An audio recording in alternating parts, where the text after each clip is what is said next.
America. Talk to me, Lauren Collin, and let us go beyond what you believe to better understand why you believe anything at all. I am not here to debate. There are plenty of places for speaking past one another, nor am I here to judge. Here on the We Unite, We Win podcast, user-generated America series, I will speak to anyone willing to give me an hour of their time to share their clearly stated morals, ethics, religious beliefs, or lack thereof, and views of humanity that inform their personal approach to culture, politics, and government. The aim of the UGA series is not to change anyone's mind. I am doing this in the hopes that you, the listener, will join me in putting aside your assumptions and simply listen to the guest for 1 hour. If the conversation gets you to ask a question about yourself and about your own beliefs and why you believe anything, all the better. I am excited to always be bringing you more of this content. Please consider supporting this work and becoming a paying member at $8 per month by visiting weunitewewin.com. Today's guest is Richard Marano. Richard is a friend of the podcast's previous guest, Phil Carroll, who, if you recall, is the son of Wileen Jowers, our first ever UGA guest. Richard grew up in Augusta, Georgia, and now runs a bed and breakfast in nearby Harlem, Georgia. He offers his perspective on small town life and how he navigates through a community that does not necessarily share all of his beliefs. Most importantly, Richard shares where his beliefs come from and how his journey shapes who he is today. Let's chat with Richard Marano.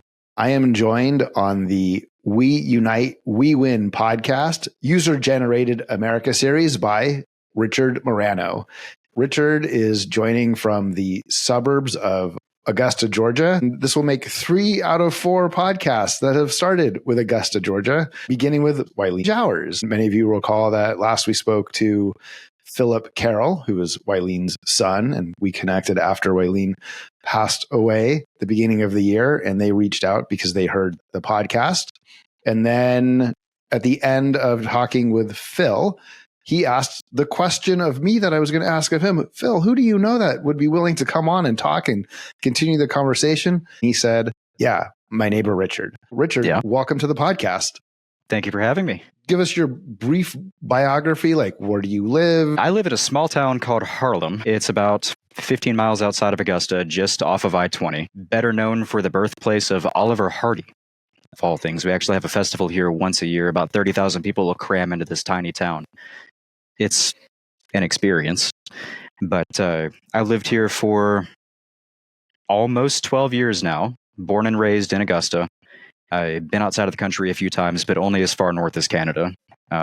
32 years old. Just a dude. I don't know. Gotcha. Who is Oliver Hardy for those of us in the listening world who do not know? He is one half of a comedian duo from the silent film era. Of the Laurel and Hardy. Right. Of the Laurel and Hardy. Yeah, he was actually born, if you walk out of my front door, about 400 feet in that direction. So the place is a laundromat turned gunsmith now. They tore down the house years ago. Part of the joy of this podcast is making connections from across the country. And once you said, oh, that Hardy of Laurel and Hardy, the Laurel and Hardy steps are here in Silver Lake, which is the next... I'm in Echo Park here in Los Angeles, and the original studios were all in this area, including neat. Laurel and Hardy. Yes. I actually have some film rolls that might have been filmed there. I have like the old, I guess it would be 8mm film, I think, but it's their original. I actually got them from the museum here in town. We have one of 2 museums that are in the world. There's one in the UK and one here. Amazing.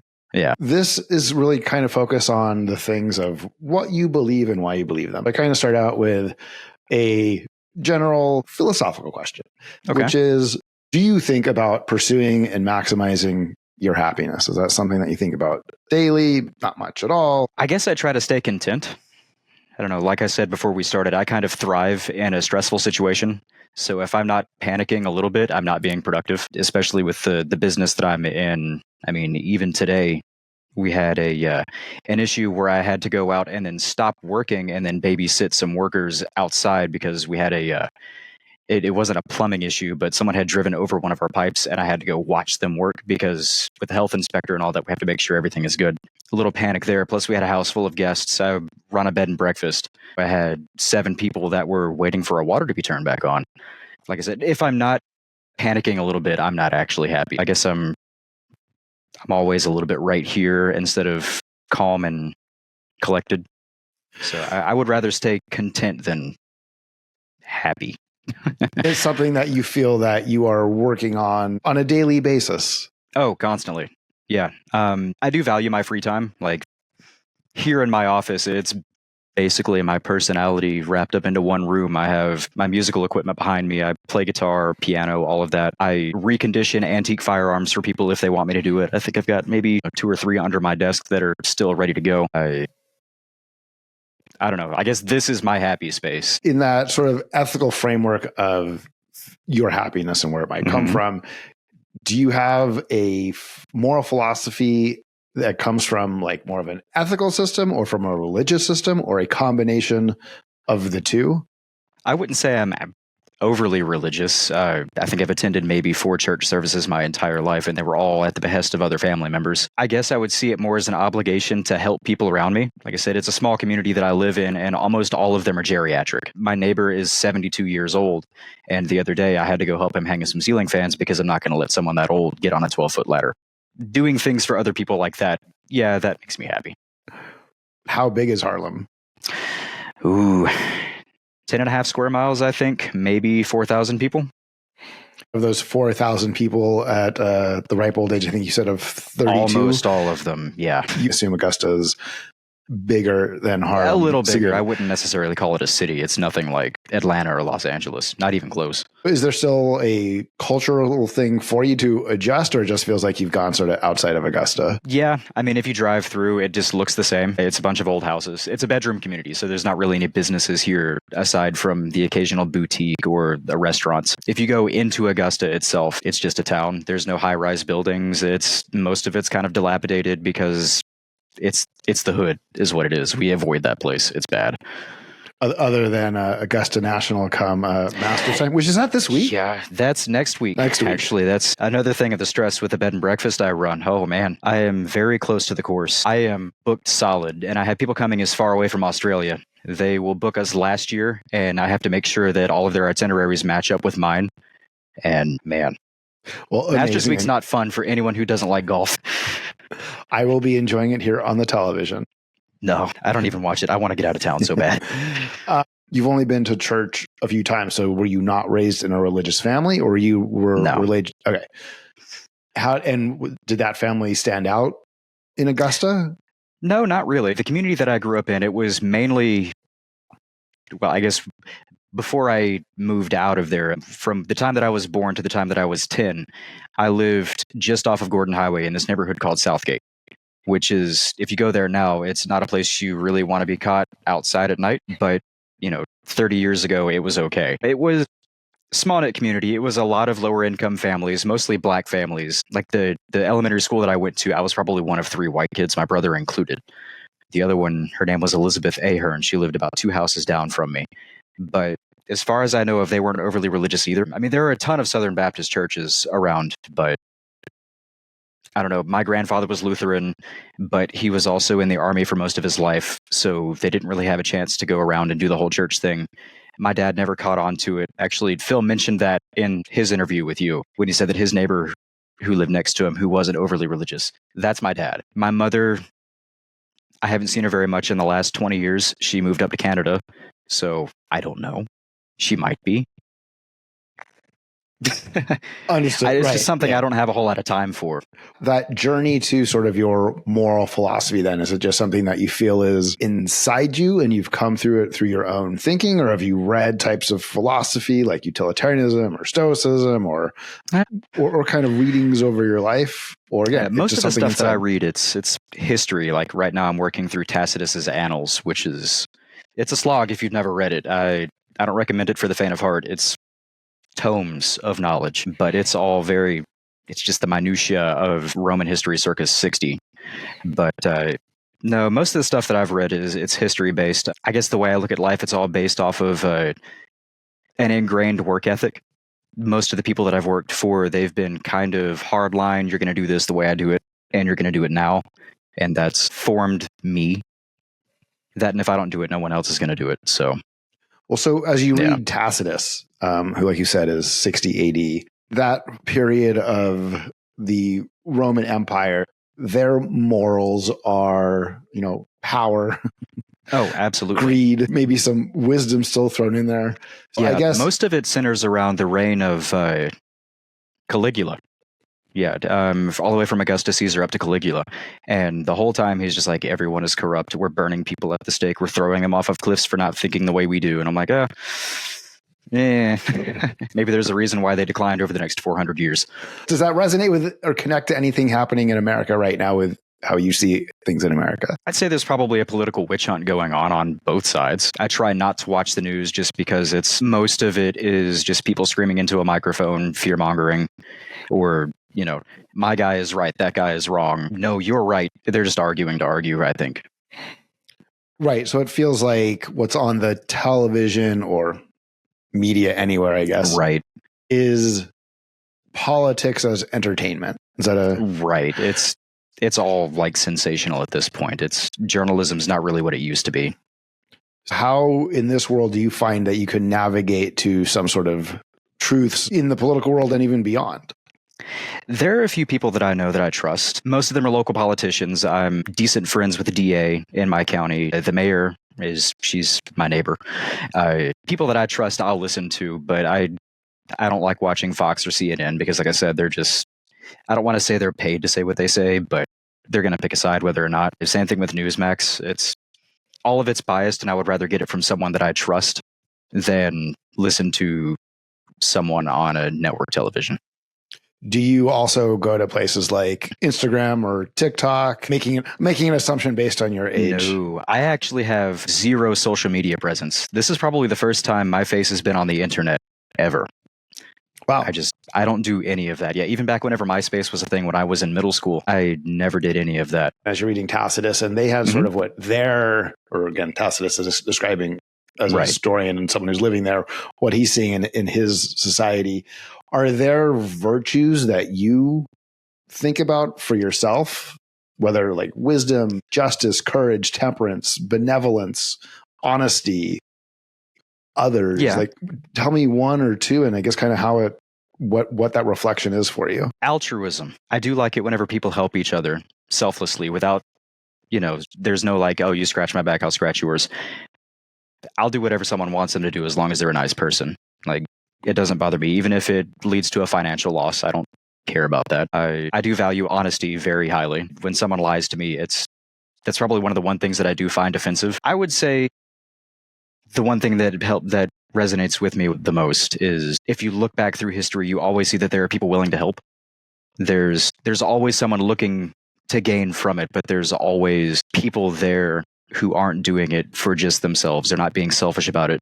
They're bringing people into their homes. Like with the Tacitus thing, there was a massive fire in the Capitoline Hill. It was actually started by one of the emperor's parties, and they couldn't get this thing put out. But one of the stadiums collapsed, and all of the nobility gathered around, and they basically formed one of the world's first fire brigades to put the city out, because Rome at the time was mostly wood, and almost all of the nobility in the city came together to save the plebs, because if the plebs all died, they had no one working in their fields, which would be bad for them. But I try not to look at it like that. I think Adam Smith would go as far as saying that is beneficence, which is helping helping knowing that you have to help and be helped in order for society to function. Right. Whether you're whatever level you are on. Right. I mean, even here in town, whenever Helene hit a few months ago, there was not a street open. I had a 150-year-old oak tree that was in my front yard, and I spent 6 hours just cleaning it out so the debris trucks could come through and clear the rest of it. There's actually a CSX train track that goes right through the middle of town, and it was covered in trees. And people I didn't know that I've lived next to for 15 years, they were out there, were all chainsaws, and we had heavy equipment that I didn't know were just stored in the town. And we were just pulling all this stuff out, and no one here had electricity for almost 14 days. My gosh. And yeah, it's none of the gas stations worked. My restaurant was actually one of the few places that had running water and gas to cook with. We had everyone in town bring us their food, and we would cook it for them. Just free. Come on in, bring your stuff. We'll cook it. We'll give it out. I think we gave away something like 8,000 or 9,000 meals in the first week. Amazing. And it's just what you have to do. It's a small town. It's not going to get done unless everyone else pitches in. Do you feel that it took something like Helene to bring that out? Or is that sort of... Oh, yeah, absolutely. Like I said, I'd been here for nearly 12 years, and these people I had never spoken to in my life. My neighbor, she's a bit crazy, but I had never spoken to her before, and come to find out, her family actually owned one of the larger pecan plantations in the area up until about 20 years ago. She had all of these connections that she could just call in, like these... I guess it was almost like we call them cherry pickers. They're bucket trucks. They used to trim the trees up 30 feet in the air. She called her friend who just had all of these connections, and they cleaned up every single power line that was left standing in town in the first afternoon. So Georgia Power didn't have to come out and do it. I had no idea she could do that. And now she and I are great friends. Yeah, it took half the town getting destroyed before anyone actually started talking to each other. I actually still have a bunch of debris in the backyard I need to clean up. Tell me more about that before time versus what you felt the altruisms that came out. I think we all lived in our own little bubbles. Like I said, I had never spoken to anyone. We, because it's a small town, no one comes here to do anything. So there's not really a whole lot to do here. You come here to sleep, do your own thing, and then go to work the next day. Yeah, like you would see people outside sitting on their front porches, but they wouldn't wave to you or anything like that. People would come to the shops. They would go around. I mean, even in my restaurant, I'd been there for 15 years. And some of these people were like, oh, I didn't know you guys are a restaurant. I'm like, Ruth, you live across the street. So it's just, no one ever talked to each other. And now it's kind of a thing. I mean, I guess in the churches, they would form that community. But like I said, I'm not one of them. I think, let's hear this. 1, 2, 3, 4. There's like 9 churches in this town, and they're all within 5 miles of each other. So I'm sure there are those communities. I'm just not a part of them. Now that everyone's been forced to intermingle, it's created a closer knit community. Are people, when they're interacting, is it to not only discuss things that they share, but do you think there's more discussions also about things that they don't share? People may be having hard conversations, or is it just the next step of at least we're acknowledging each other as neighbors? I think it's the second part. We kind of have a saying here. If someone comes along like, oh, what do you do for fun? Like, well, we mind our own business. That's just the way it is. We're in the South. We're nice to each other. We use our manners, but there are certain things you just don't talk about with people that you don't know. Usually work life, all of that stuff. It's fine, like fireside chit chat, that's okay. But it's really hard for people around here to open up to someone that they don't know. Do you think that I don't know if that's like a societal thing or if it's just this town. So I was going to comment from afar that it actually seems something that is discussed as far as that Southern culture, assuming there's a truth to it. Do you believe that it's detrimental to the people who actually live within that culture of not necessarily having hard conversations? Absolutely. If we don't communicate with each other, then there's no way to, I guess, form a stronger bond as a community. If I just come up to you on the street or we're walking by on the sidewalk and I say, hey, good morning, and I just keep walking, you'll never interact with me again. But then again, I'm not going to introduce myself to you. We have things to do. But if you come into my restaurant, you sit down, then yeah, I might chat with you one-on-one. That's how you get to make friends. It's how you get repeat acquaintances. Like I've got a lot of customers who will come in just because they know that they're comfortable there. It's almost like eating at grandma's house. I mean, half of my menu items are named after people who live in this town who I see every other day. When you've had the opportunities to travel outside, do you feel like it's the same sort of level of community interaction, just bigger? Oh, or no. So what is it? Canada's completely different. What is your take on when you? I guess we're in Canada, and what is your take on how they interacted? I've been to Ontario, just outside of Watertown, New York, in the Thousand Islands area. There's this town called Hamilton. I've been to northern Quebec, which is so far north that there's no one there. It's just French people and trees, and hunting lodges and moose. Lots of moose. There's this place called Mississauga, which is pretty close to where I live now. It's a farming community. They're pretty much the same, except they speak French. Yeah, Ontario, or Toronto, I should say, the city. I don't want to go back there at all. It's not a fun place. I'm sure you've been to Los Angeles. You don't just say hi to someone on the street. You get dirty looks. It's kind of the same thing there. Other than that, if you go outside of the larger cities, I feel like it's kind of the same everywhere you go. And I've been to a place called Georgetown, Texas, which is about 4 or 5 hours south of Dallas. It was exactly like home, except it was flat. There were no trees. It was weird. But I feel like it's a small town thing. We kind of live in our own communities. We don't like other people. We don't like outsiders. But it is what it is. I guess it's not as diverse a community. You've chosen what you've chosen till now, which is to grow up in Augusta. You live in an even smaller hamlet of Harlem, but it doesn't sound like you actually have any desire for anything bigger. Like this upbringing matches sort of. Yeah, I would be perfectly happy in the middle of a farming estate that's far enough away that I don't have neighbors. If someone were to say, here's 100 acres of land with a house in the middle of it, I'd drop it in a heartbeat. Like I said, I'm comfortable where I am, but I would prefer a little bit more solitude. Going even the other direction. Did you have friends and or family that were like, I need something bigger, and they have split, or most people stay? Most people stay. I have one friend who is a retired cybersecurity. I guess he was a data analyst in the Army. He lived in Grovetown, which is about 10 miles north of here, and he hated it. He couldn't stand it. He actually grew up in Harlem, and he just recently said, I'm out, I'm done. He dropped his contract and he moved to Arizona. He said he wanted to go out into the desert. He was tired of the weather around here. He was tired of the pollen and just the people in general, because we have a military base not too far, and that's where he worked. And he said it was one of the worst things he's ever experienced. And he had been all over the world, and he did not want to live here just because it was so insulated. There will be no pollen in the desert for him. No. Godspeed. I want to go back to the altruism thing real quick. Okay. Which is when we spoke with our previous guest, Phil, who you do know. He talked a lot about empathy. So I'm curious, do you think that you have to have empathy to have altruism? Absolutely. If you don't know what someone else is going through in their life, or if you can't read the body language well enough, you're not really going to know if you should help them or not, especially if you can't feel a little bit of what they went through. I know I had a pretty traumatic past.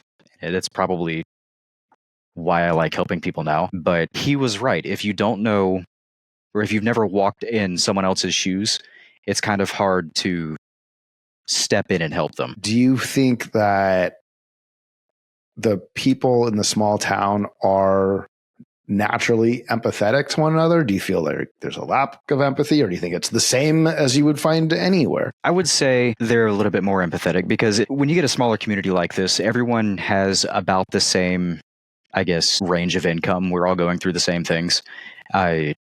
Like I said, I know what my neighbors are going through just because I'm probably going through the same things. If I have a little bit extra time or something, I can go help them with it. But I mean, it's not like we're in the middle of nowhere. I mean, I'm running on gigabit internet right now. I would say that the smaller towns, the smaller communities like that, they're more willing to help each other out because they know what everyone's going through. I feel like you would have a hard time finding that in a larger city, just because everyone's dealing with their own issues. I don't know. I haven't lived in New York or anything like that, so I guess I wouldn't know. If you have a gut feeling of how it might be, and then you follow with you don't know, which is super honest, what might it take without having to live in New York City to maybe find out for sure if they have, we'll say, at least the same level of empathy? Like, oh, the New Yorker is much more like the person in Harlem, Georgia, than I imagined. How could that happen? I guess you would have to do something like what you're doing here. Actually, this is the perfect way to do that. You talk to as many people as you can. You get their viewpoints, their life story, what makes them who they are, and you just have to educate yourself based on that. Rather than, a person-to-person exchange, you would have to look up something like this podcast that you're doing. I'm pretty sure that's exactly why you're doing this. You have nailed it. You also said something which is you have to be willing to listen. Mhm. So there's empathy, which is I understand what you're going through. But then listening is a whole new thing, which is Right. to learn from someone. Do you think Right. that people in New York City are open to listening to someone from Harlem and vice versa? I guess it depends on the person. I know I'm always open for learning from someone else's mistakes. That's probably why I've lived a as smooth a life as I have. If your mind is closed off, then you're not going to want to change who you are. Is that something that you feel you do come across, though, in a small town? Is sometimes that minds are already closed off and might not even be open to hearing someone else? Oh, absolutely. And usually with the older crowd, the boomers, a lot of them, they've been raised a certain way. So this is the way we're going to do it. And we're not going to have it any other way. That's not the way I like to live. If I find a solution for something, or I find a mode of thought that works better for me, I'm going to change myself, because that's how you improve as a person. If you stagnate, then you're just going to stay that same crotchety old guy, and that's not the person who I want to be. I know I have a few biases, but I'm constantly learning from the people around me that not all of those are true. Do you feel the people around you are constantly doing that as well? I'm going to assume the best and say yes. I would hope so. I would hope that all these quote unquote rednecks aren't that set in their ways. Well, do you think that in being set in some of those ways, as you said, like I was raised this way, or this is just how I always did it, that they have made potentially political choices in as far as economic choices that go against their own self-interest? Or do you believe that they are always making choices that actually are for their own best self-interest? That's a tough one. I'm going to have to think about that one. I mean, I guess they're always going to be looking for themselves first, because we're human. We do that. As for the political side, I mean, almost everyone around me is Republican, but it's small town USA. Everyone here has a job. Well, there are a few people who are millionaires who live in here, but I think they're from out of town. I think they would make the decisions that would best benefit them, but without having the outside influence, they wouldn't know any better. Like I said, if you go into Atlanta's a very liberal city. It's completely different, and I live 2 hours away. It's even like from a socioeconomic perspective, it's a completely different place. Like I said, I don't know. I haven't walked in their shoes, so I don't know. Do you believe that human beings have separate and distinct races? No, we're all one people. A little bit of melanin in your skin's not going to change. It's all based on the way, I guess, your formative years, the way you were raised. It's not every black guy's a hood rat. Not every Mexican's an illegal. I know some people from Guatemala. They grew up in an orphanage and they were adopted into the United States, and they're the hardest working people I know. But that's just the way they were raised. Human beings. They're not a race of not Indian, indigenous. They're human beings. Yeah, they're just people. Do you think that other people in Harlem would agree with that, or I guess a significant amount, or do you think there are people? Most of them. I do know a few people, those good old boys, who do not think that way.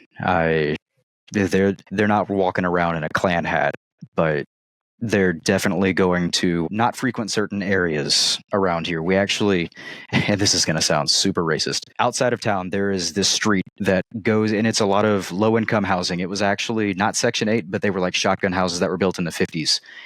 We call it Poogieville, and that's the old name for it, and that's where all of that 2 generations ago, that's where the older African-American crowd lives.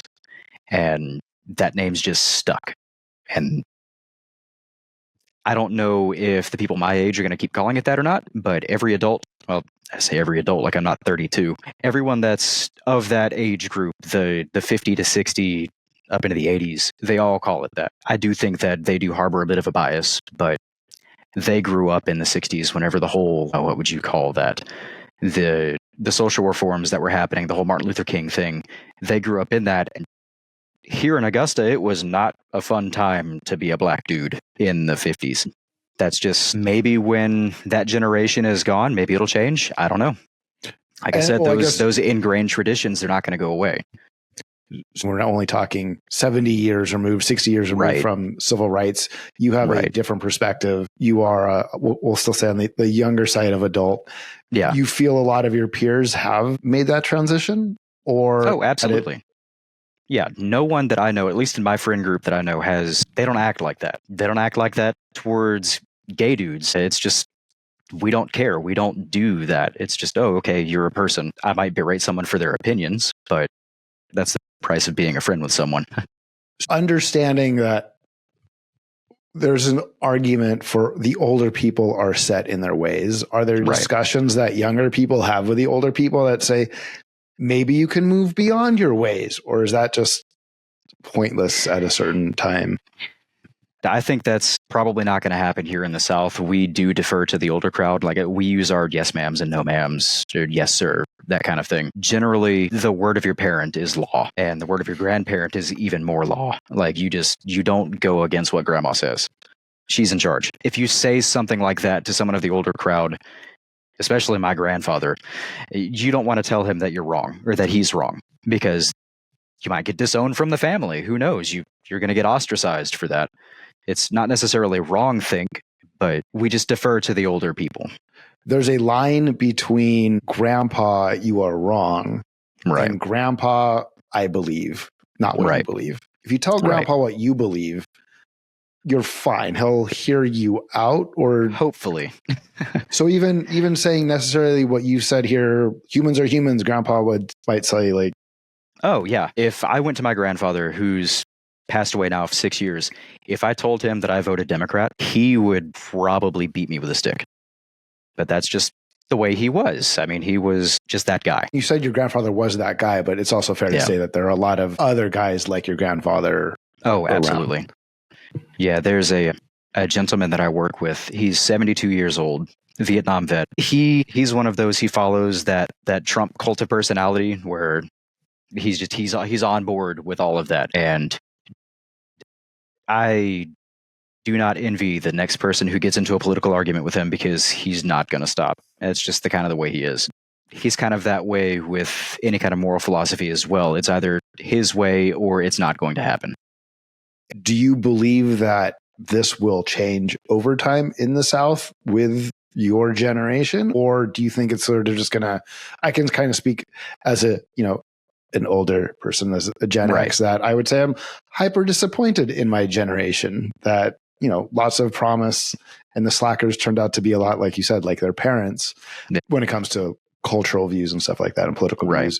Do you think that while younger, it might feel more open, but as your cohort sort of ages, that you all might start appearing to be more like your parents or grandparents? I hope I'm not becoming my dad. Not the kind of person, I mean, no offense to him, but he's not the kind of person that I would want to be. I guess distancing myself from that whole thing has made me not do that. So I guess maybe leaving the community that you're in, leaving the nest, so to speak, you would not become your parents. You would be able to bloom into your own person. Like I said, no one that I know that's my age thinks that way. They're always willing to learn a new skill. They're always willing to change the way they think. It's really the only way you can improve. I mean, there's something to say for tradition, but when tradition's been proven wrong, or that there's a better way that you can find, it's usually better to find or to follow the better way. At a certain point, though, people are so set in their ways that they won't necessarily. They refuse to change. Yeah. And here we are today, 400,000 years into into being a human. Right. And I'm sure it's been the same way throughout all of history. I mean, it's, these dang kids, it's always going to be that way. And you're reading Tacitus. I recently have done a deep dive into Greek stuff, Roman, Chinese from, 500-600 BC. It's dense. It's really dense. It is, but to me, the big lesson again is they're complaining about the same things we are today. Right. It's the same bad rulers. The same issues. Yeah. Yeah. We have horrible rulers. They steal our wealth. We're poor. We have to go fight wars. Yeah. It's amazing to me how not far we have come. Right. But because most you of look us back and you think, oh, these guys, they're by what you would call today, maybe not savages, but they have zero concept of the issues that we would go through, except they do, because it's the same thing. And they even wrote them down for us. Right. Yeah. 2,000 years ago, and it's the same thing. Yep.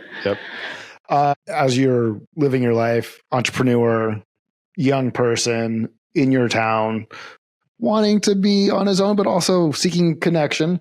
Do you pull back sometimes and think of that bigger picture and like, what is the role of government in society? I believe it's necessary. We do have to have a hand on the wheel, so to speak. Taxes are necessary as much as most people complain about it.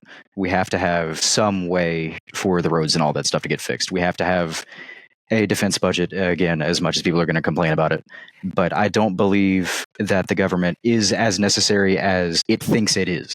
A little bit of toning back, maybe taking the hand off the wheel just a little bit, watching but not necessarily steering the boat. I feel like that could do us some good, just a little bit. We don't necessarily the boat in even like in an economic sense. Right. We don't need to be the world's police, although I don't know what the world would do if we weren't, because we've been that way for so long. Economically, I think right now we are not at a good place. I know I spend way too much money on eggs right now because I run a restaurant. The price of everything has skyrocketed. Inflation is rampant. I haven't checked the numbers recently, but I think it's leveled out, maybe. I think that the government does need to be downsized a little bit. But again, I'm not the one making those decisions. You could. And you're like, we're not the world's police. And, we spend money we don't have, close to $1 trillion on defense. Do you think? I don't think as we an American, maybe not that much. No, right. If a third of it went away and we were spending $600 billion, on defense, like we would still be fine, and we would, as Americans, be just as secure, maybe even more so. Right, and it would potentially remove the crutch for all of the other countries that we're having to not police, but we have military bases in nearly every country on the planet. If we suddenly pulled back and those people had to defend their own land, or they had to fix their own problems, maybe we could put that funding towards our own issues here stateside. I mean, you look around, even if we just funded the Army Corps of Engineers, we didn't even take it out of the defense budget. All of the dams and bridges and the hydroelectric plants that they maintain, they could use that funding. All of the senseless foreign aid, some of it probably didn't need to go out, especially I haven't been reading the Doge numbers because some of that's probably a lie. They've saved nothing. Yeah. They've saved nothing. Yeah. I don't know where the money is going. I know where it's coming from. It's coming right out of my paycheck. I do feel like they could decrease the spending a tad, just a bit. Do you think your neighbors would agree down there in Harlem, or they would be like, Richard, that's crazy? So then what is the disconnect, I guess, between a red-blooded Republican who votes Republican, but again is voting for, and not to say that Democrats don't just vote yes on the same stuff. Yeah. To not question, right? I don't want my government to spend $1 trillion on defense, but I'm just going to vote for someone who then goes to give the vote for $1 trillion in defense. Right. Is there an expectation, or is there some sort of dissonance there, or they're like, I get enough of what I want, this is okay? I feel like they will make the decisions that they want if it affects them immediately. A small tax break, something like that. I know, just from a personal standpoint, whoever sits in the Oval Office doesn't affect me one bit. But that's because that's not their job. What I deal with, that would be the local politicians, the governor, something like that. That's where really it would affect me the most. Whoever's making the larger global decisions, I mean, it wouldn't make a difference if Kamala Harris won the election or if Trump won the election. It would be pretty much the same thing where I'm sitting right now. My life wouldn't have changed, not very much at all. Maybe a tax break or two, but who knows? If you found out it changed for someone else, such as an immigrant who's been here for 12 years, does that color your approach on who sits in the Oval Office? For the immigration thing, if someone comes into this country with the intent to be a productive member of society, if they want to make their lives better because what they had was not better, then they should probably get to stay. If they've been here for 12 years, they probably should have taken the time to get a green card, to go through the proper channels. I know for a lot of people that's not really the case. I mean, in my area, there are a ton of illegals. You can just go down to your local Home Depot and probably get 4 or 5. That's just the way it is. There's a huge Hispanic crowd here, not so much Cuban, that's more Florida, but there's a lot of Mexicans here. And from what I've seen, they're all great guys. I mean, they're nice people. I haven't come across any of the the scare tactic, mass murdering criminal cartel members. I haven't seen any of that from my perspective. Do you believe they exist? Do you believe that those people exist, or that's they'd have to. I mean, from a statistics standpoint, I mean, they'd have to, right? 1 out of maybe 3,000 or 4,000, who knows? I mean, there are drug smugglers coming in, but say you were to find out that it wasn't just as easy as I've been here a long time, I want to go get a green card, because they weren't access to it. But say you find out there's 4,000 people and 3,999 of them are exactly what you described. They came here however they came here.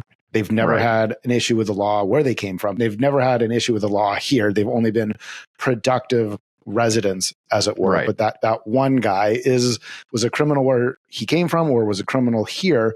For those 3,999, would you just say, hey, instead of trying to deport them, let's give them green cards and start that process and make it easy? Right. That would be a more fair solution. One bad guy shouldn't ruin it for everyone else. It's a little bit heavy-handed to just round them all up and then ship them off, for sure. Especially if they are here to better themselves, to better their lives. They should be given every chance in the world to become a naturalized citizen. I mean, that's the American dream. It's part of the reason why my family is here. We were German immigrants 3 generations back. If someone were to just come along and say, hey, you're not supposed to be here, get out, that's not fair to the people who are actually trying to improve their lives. Now, those people like your grandfather who are still around, unlike your grandfather, what sort of overlap of agreement do you think there is there with what you just said?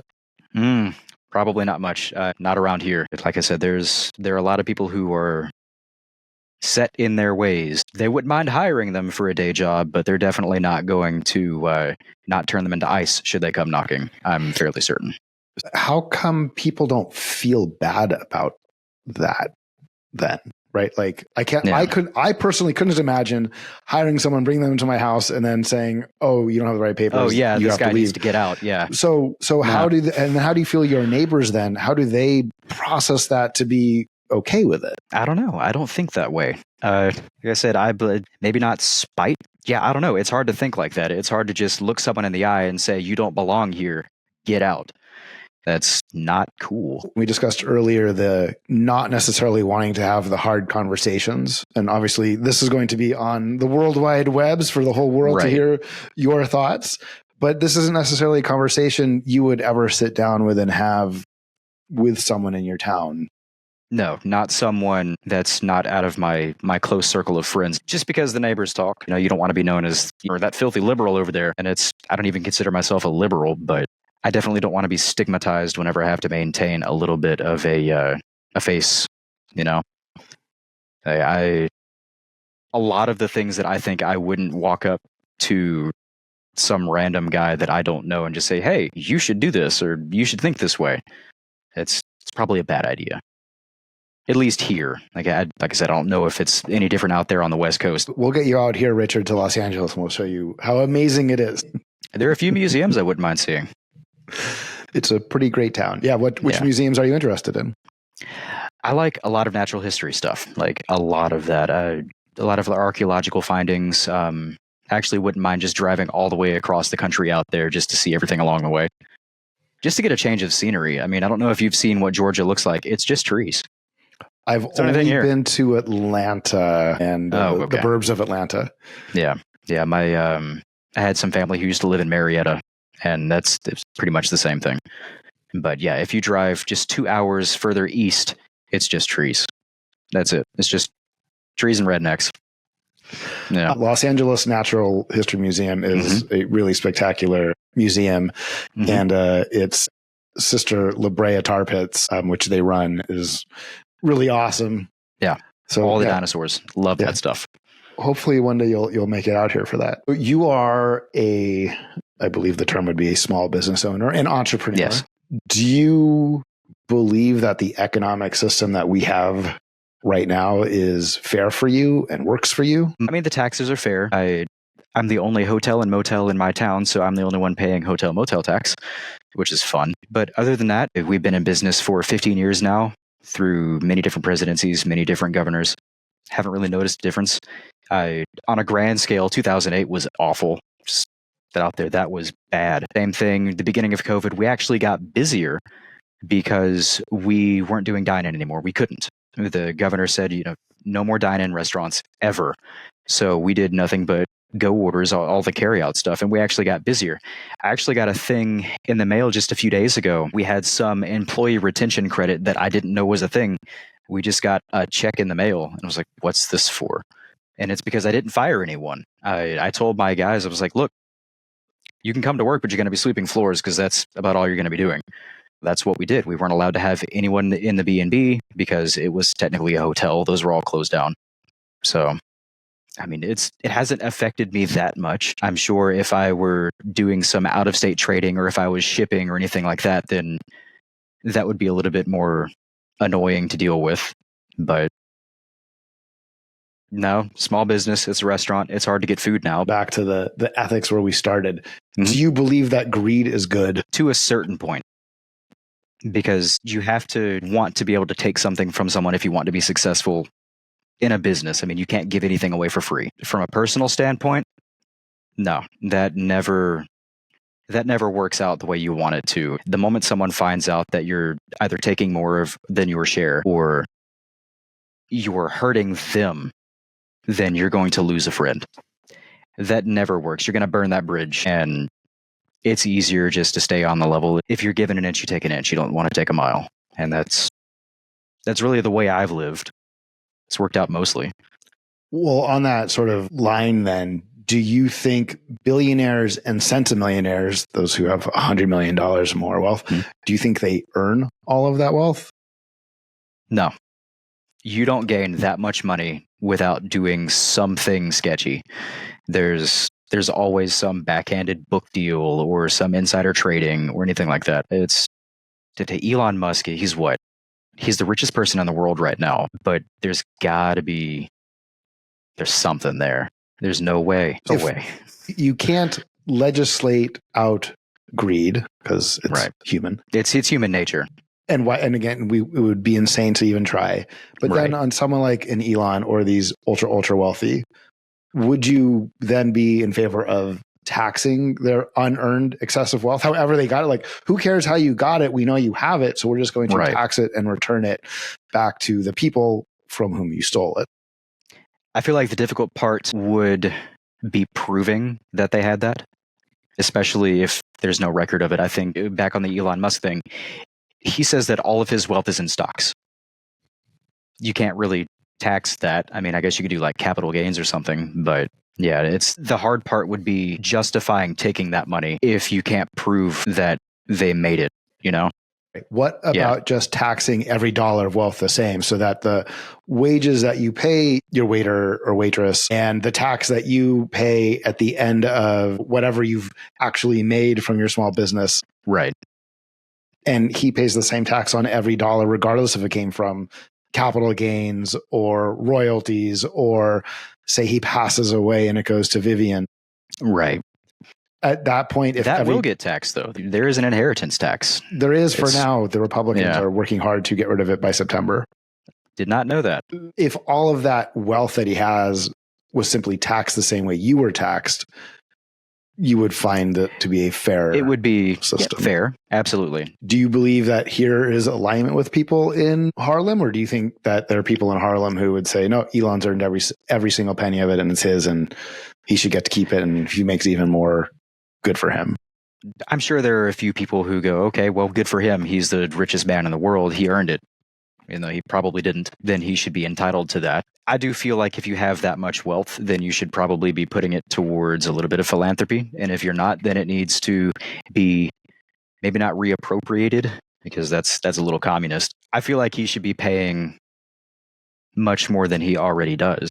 What makes you say that reappropriating, which I think was just a bigger word of saying taxing, and redistributing, why do you say that's communist? Anytime that a government says, we need what you have, so we're going to take it without your consent, which again is taxation, but you don't have any say of where that goes or any say of how it's used, That's very Soviet. The whole thing that you're not allowed to have what you have because it belongs to the state.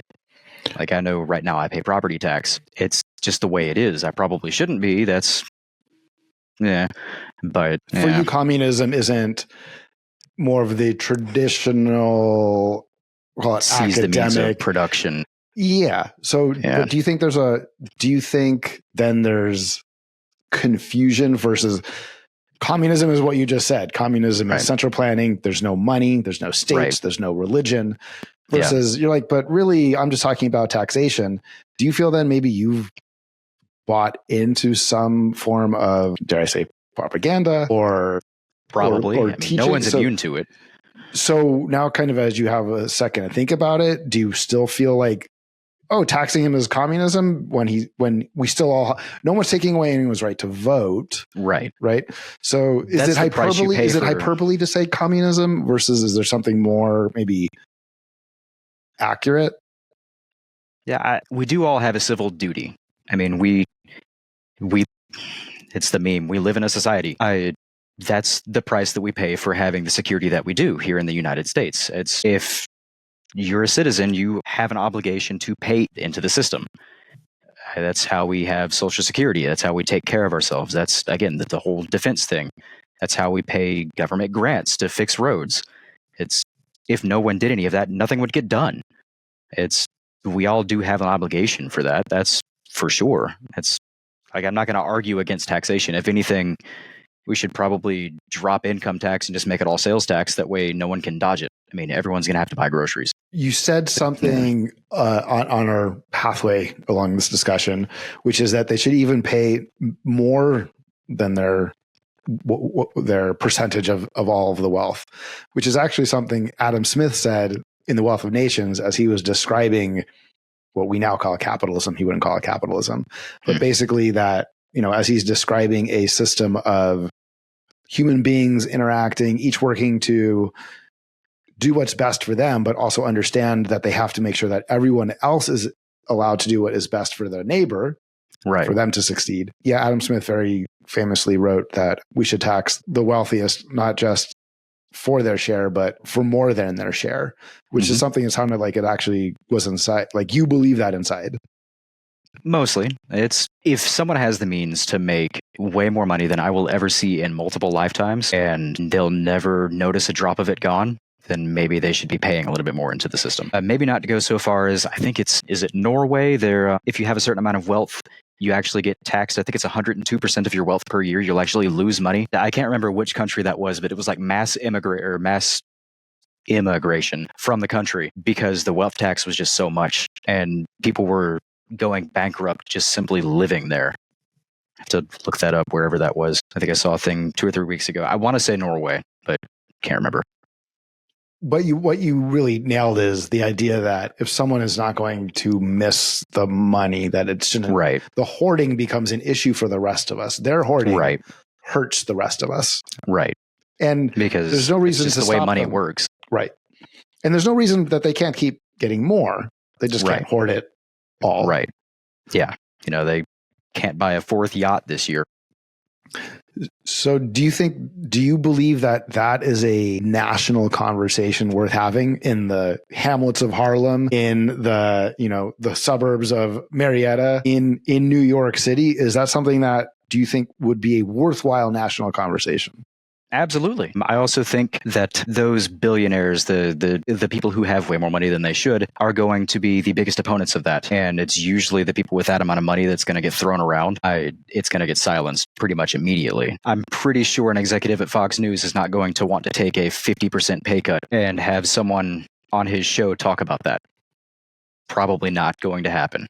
So while we get to publish this in all these different places and hope an algorithm picks us up, you ultimately believe that we 336 million of us could not connect to kind of have this conversation amongst ourselves and exclude the 100,000 who own, at the end of the day, all the media, that those 100,000 will always find the way to keep the other 336 million away from the money that they've stolen from us.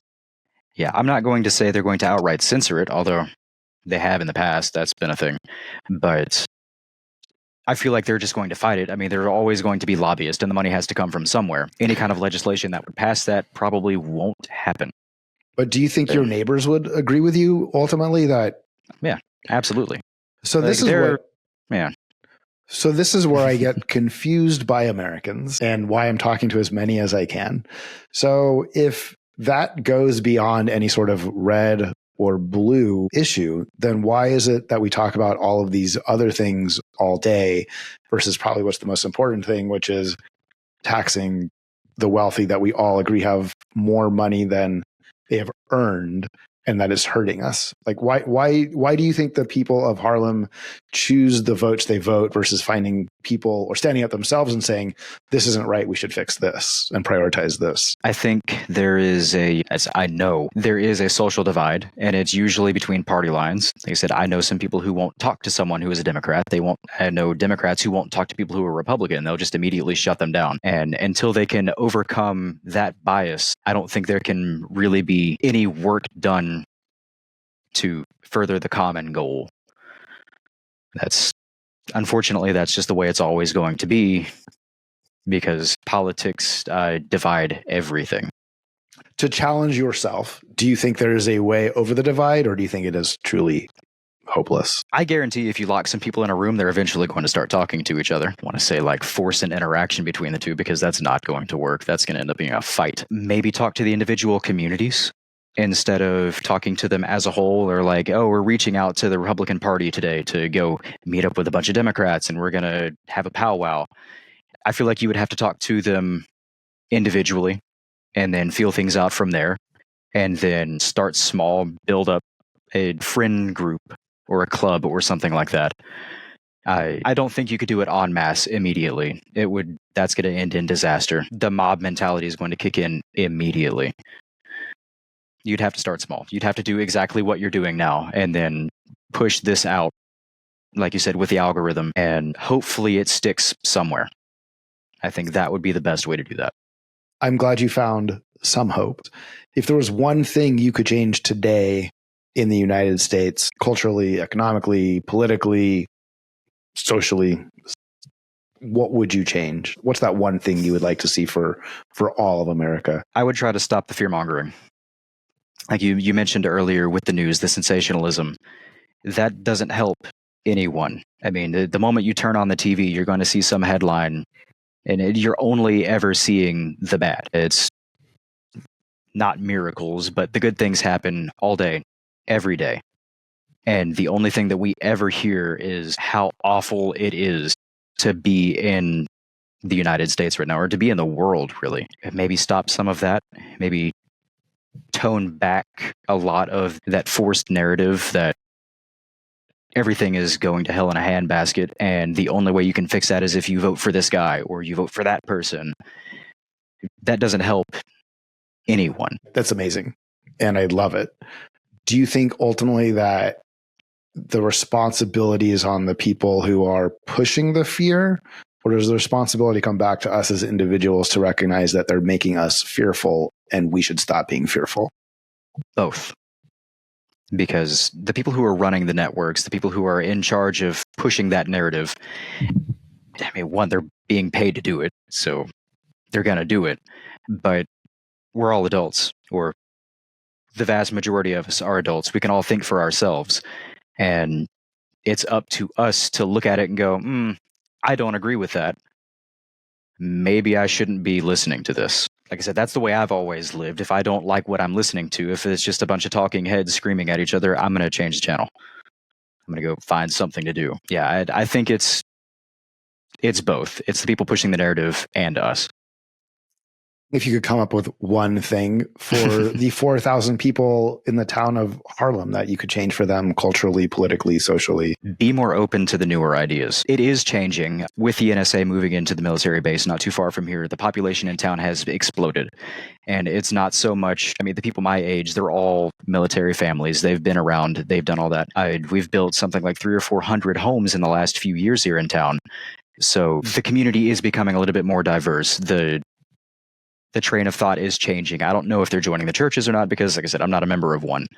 But I do feel like it's not as maybe not as close knit, but it isn't as closed off as it used to be.